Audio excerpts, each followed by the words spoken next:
Herkese merhabalar. Ceren'in dünyasına hoş geldiniz. Palawan'da geçirdiğimiz 2 haftalık köy hayatından sonra bugün Güney'in Kraliçe şehri adı verilen ülkenin en eski ve en kalabalık şehirlerinden biri olan Cebu'dayız. Bir hafta geçirdiğimiz Cebu'da ünlü Kawasan şelalelerini ve Bohol'daki çikolata tepelerini ziyaret ettik. Palawan'da tanık olduğumuz köy yaşamından sonra burada Filipinlerin bir de şehir hayatını gözlemleme fırsatı bulduk. 1521 yılında Magellan Cebu'ya ayak basarak bugün hala var olan bir haç dikmiş.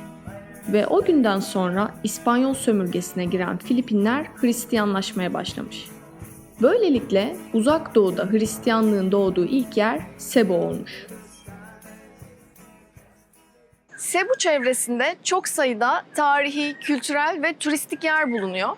Ancak turizmin son yıllarda gelişmesine rağmen şehirde yoksulluk oranı oldukça fazla.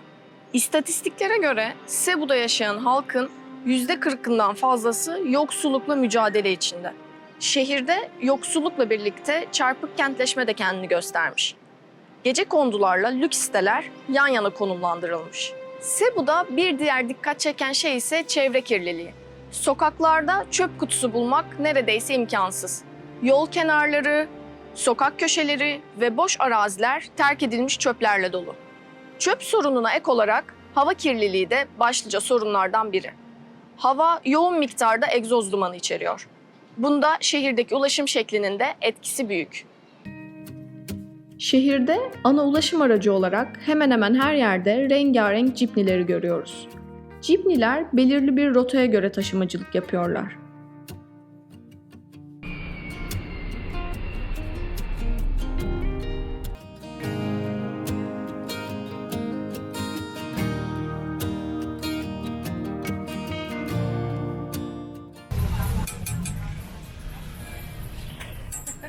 Toplu taşıma aracı olarak cipnilerin yanında ise tricycle ve motorlar çok yaygın.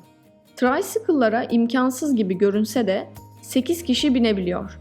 Motor sürücülerinin de 3 kişi olarak motora bindiklerine çok kez şahit olduk.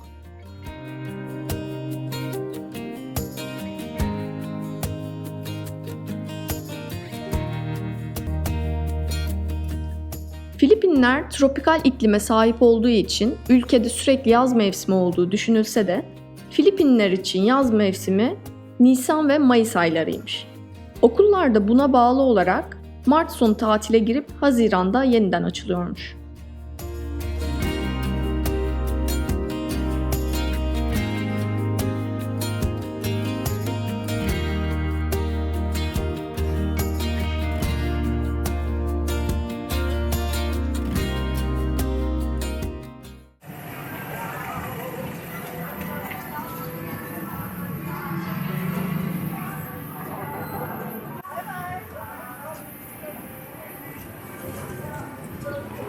Soğuk su aldık ya torbaya.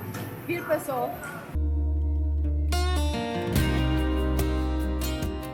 Cebu'daki kaotik şehir hayatından sonra biraz da doğayla vakit geçirmek istedik. Ve Filipinlerin hatta dünyanın en ünlü şelalelerinden biri olan Kawasan şelalelerine günübirlik bir gezi gerçekleştirdik. Kawasan şelaleleri her ikisi de yüzmek için yeterli seviyede olan 2 ana şelaleye sahip. Bir de turistlerin nadiren uğradığı 3. bir şelale bulunuyor. Buraya ulaşmak için bambu köprülerden ve su içinde kalmış merdivenlerden geçmek gerekiyor.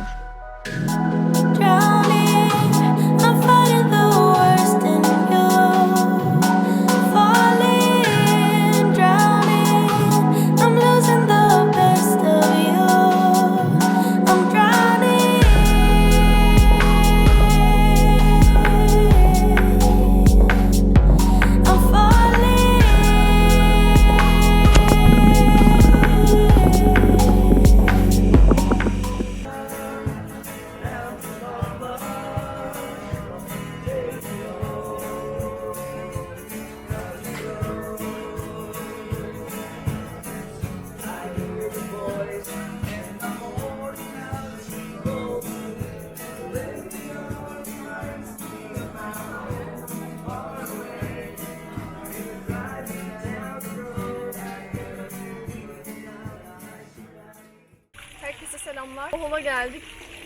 Motor kiralamıştık yine her zamanki gibi. Motorumuzu da yanlış yere park etmişiz. Hemen bize ceza yazmışlar. Motorları aldılar, götürdüler. O yüzden böyle bayağı yaklaşık 2 saat falan vakit kaybı yaşadık. Ardından sonunda geldik kalacağımız yere. Kalacağımız yerde çok güzel. Çadırda kalacağız aslında ama böyle lüks çadırlar diyebiliriz. İçinde yatağı falan var, çok tatlı. Burası havuz. Yukarıda dinlenme yerleri var. Yaklaşık 10 tane çadır var burada. Kimisi küçük, kimisi büyük.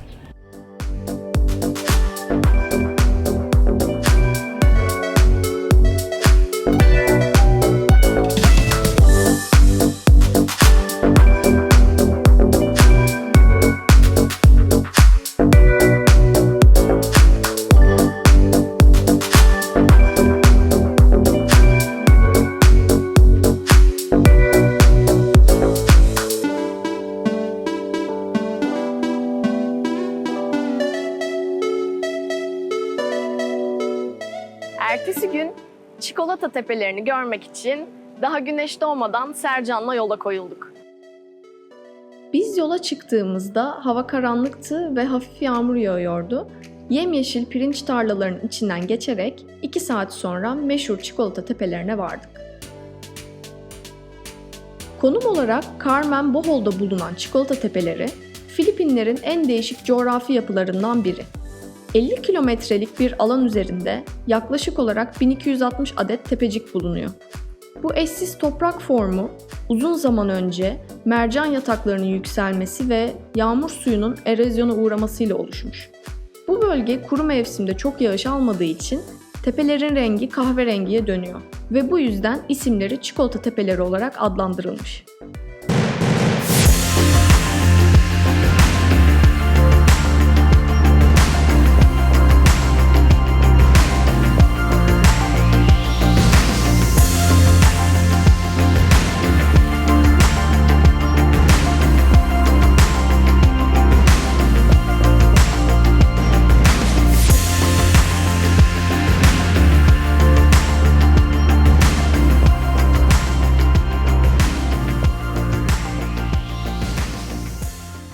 Bohol'da 2 güzel gün geçirdikten sonra Cebu'ya geri döndük ve Cebu'daki son günümüzü gün batımını izleyerek sonlandırdık.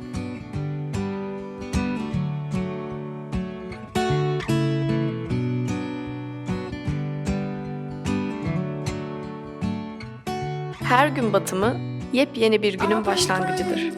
Hayat varsa umut da vardır. Asking every heart